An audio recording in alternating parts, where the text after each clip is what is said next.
서울 강북을의 출신 유대훈 의원입니다. 안행부 장관 나오셨습니까? 차관이 나왔습니까? 네, 차관 대신 나왔습니다. 안행부 국정감사에서 또는 그 시도 국정감사를 통해서 종합감사할 때 지방재정이 정치적 위기다라는데 장관이 동의할 때 차관이 옆에 있었죠? 네, 지방재정이 어렵다는 말씀 드렸습니다. 네, 알겠습니다. 총리 네. 왜 모십니까? 네. 발언대로 나오십시오. 발언대로. 취득세 연구이나 법안 언제 국회에 제출하셨나요? 제출 시기는 제가 정확하게 기억 못하고 있습니다. 총리께서는 지방재정심의위원회 법률이 바뀜에 따라 지방재정심의위원장이 되십니다. 앞으로. 본의원이 6월 달에 경제 2분야 질문할 때도 모르니까 답변 못 온다. 그땐 넘어갔지만 이런 식으로 총리하시면 안 되죠. 각종 언론에서도 국회가 발목 잡는다. 그렇게 언론 브리핑도 하셨습니다. 언제 넘어왔습니까? 국회가 발목 잡는다는 말씀을 제가 드린 일은 없고요. 국회에 대해서 호소를 드린 겁니다. 총리도 그렇게 말씀하셨고 언론도 그렇게 보도를 많이 했습니다. 근데 언제 넘어왔습니까? 법안이? 그 의원 입법으로 10월 30일 날 지금 발의된 걸로 되어 있습니다. 그렇습니다. 10월 30일 오후 4시에 의원 입법을 빌려서 왔습니다. 토요일, 일요일 빼면 이틀밖에 안 지났습니다.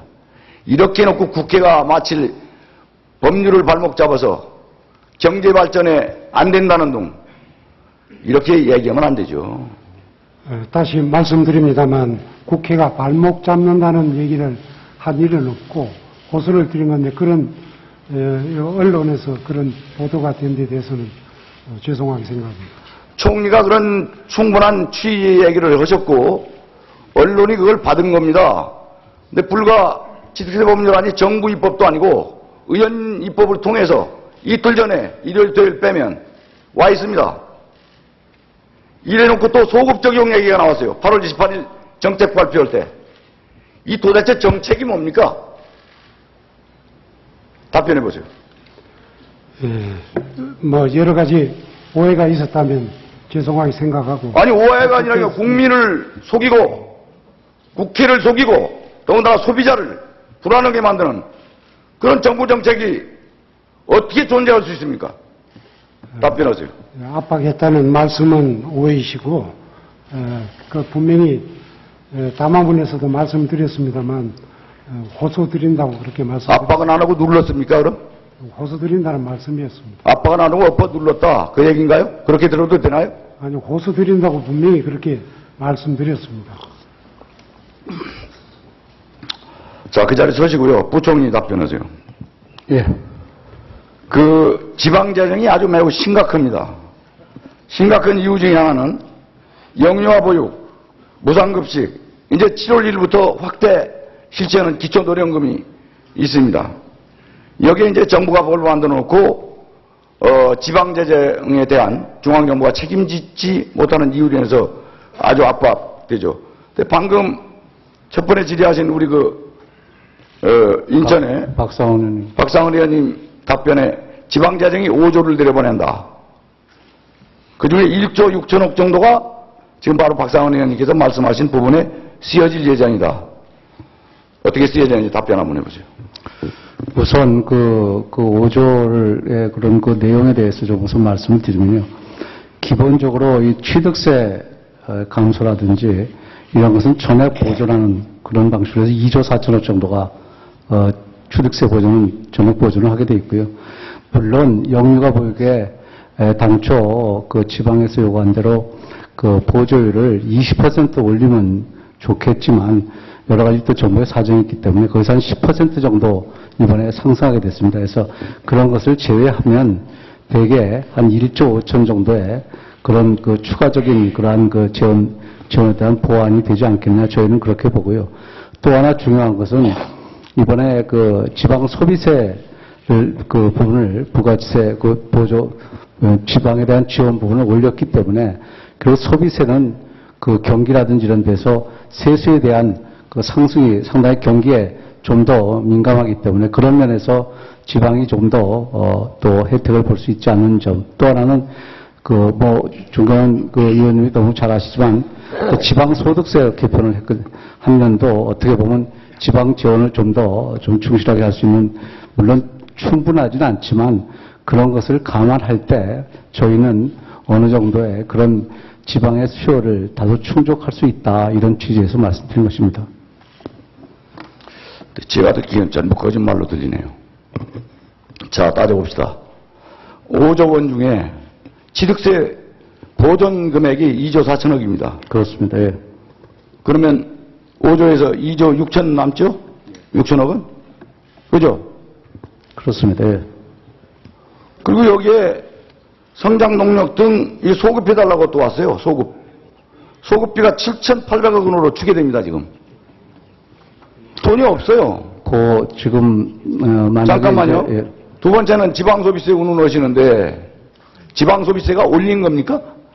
지세 보존액입니다. 보존액. 2014년도 3%, 2015년도 3%, 6% 올린다는 겁니다. 근데 이명박 정부 마지막 대정부 질문에서 당시 총리는 5% 인상해서 10%로 하겠다. 이렇게 약속을 했고 안행부 장관도 박근혜 정부 들어서 청와대에 업어보고를 했습니다. 그 재가를 받았습니다. 그럼 실제로 16%가 돼야 되는데 11%예요. 이것도 2015년에 가서. 그거 올린 거 아니지 않습니까? 정부가 꼼수 부린 거고 국민 속인 거고 지방재정을 호도하는 것이고 어느 의원은 그렇게 판단합니다. 답변해 보세요. 물론 그 지방 재정이 뭐 어려움에 대해서 뭐 존경하는 의원님께서 여러 가지로 뭐 그 배려하시는 것에 대해서 저희도 충분히 인식을 잘 하고 있습니다. 저희는 그렇게 생각합니다. 기본적으로 앞서 처음에 언급하신 만약에 이제 국회에서 이번에 이제 소급에 대해서 법안을 그런 취지로 법안을 통과시킨다면 그 부분에 대해서는 당연히 내년도 예산에 반영을 해야 된다고 저희 보고요. 다만 이제 그 금액이 어떻게 되냐는 얼마만큼 거래가 이루어지냐에 거기에 이제 얼마만큼 거래가 이루어지냐에 따라서 예산이 책정이 되겠죠. 그래서 그 부분은 분명하게 보존이 되어야 된다고 생각하고 있고요. 두 번째로 당초에 예를 들어서 그러한 그 소비세 부분에서 올리는 부분은 뭐 여러 가지 뭐 합의사항에 대한 해석은 차치하더라도 저희가 보기에는 이번에 그런 지방소비세의 5%포인트, 6%포인트 그러한 그 인상하는 부분에서 일부 해결하고 나머지 부분은 앞으로 중앙과 지방 간의 어떤 기능 내지는 재원 배분 문제에서 다시 논의할 사항이다. 저희는 그렇게 생각하고 있습니다. 전혀 그 사실이 아닌 게 말이죠. 지방소비세도 상생기금 발전이 35%로 또 차감합니다. 앞으로는. 안행부에서 그 법률을 추진하고 있어요. 그러니까 지금 현재 답변하시는 거는 사실과 너무 그 괴리가 떨어져 있어요. 그러니까 제가 이제 총리께서 서 계시니까 매듭을 좀 질려고 그러는데 이 7천 이제 취득세 영구 인하가 소급 법률이 통과되고 소급 입법이 될 경우 7,800억이 지방에 내려가야 됩니다. 이 보전액이니까. 이거 100% 지방정부 돈 아닙니까? 어떻게 하실 겁니까? 이 점에 대해서는 지방재정 조정 방안 패키지로 만들어진 그 취지에 따라서 균형적인 분배가 될 수 있도록 정부 간의 협의를 거치겠습니다.